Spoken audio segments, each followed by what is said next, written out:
આજે સ્થાનિક સ્વરાજ્યની ચૂંટણી છે તો પદ્મશ્રી એવોર્ડ વિજેતા હેમંતભાઈ ચૌહાણ આપણી સાથે જોડાય છે, તેમની સાથે જ વાત કરવાનો પ્રયાસ કરશું. હેમંતભાઈ, શું કહેશો લોકોને મતદાન માટે અપીલ?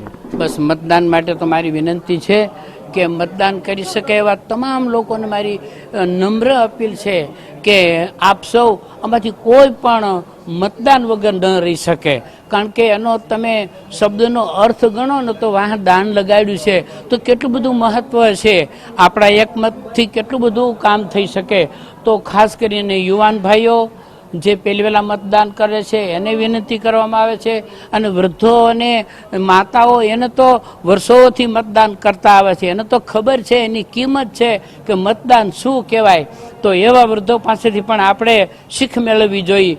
અને સૌને અપીલ કરું છું કે આપ આળસ ન કરતા, અત્યારે તડકો બહુ પડે છે તો વહેલામાં વહેલા આપણે આપણા નજીકના બૂથ સ્ટેશન જઈ અને મતદાન કરે, વળી પાછો બપોર પછી પાછો.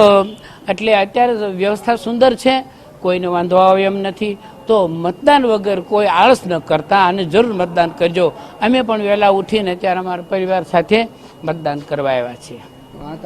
પદ્મશ્રી વિજેતા હેમંતભાઈ ચૌહાણ જે કહી રહ્યા છે કે તમામ લોકોએ મતદાન કરવું જોઈએ અને મતદાન કરવા માટે તે પહોંચી ચૂક્યા છે અને લોકોને પણ અપીલ કરી રહ્યા છે કે મતદાન જરૂર કરવું જોઈએ. કેમેરામેન રવિ ચાવડા સાથે રવિ, મોટો TV 13 રાજકોટ.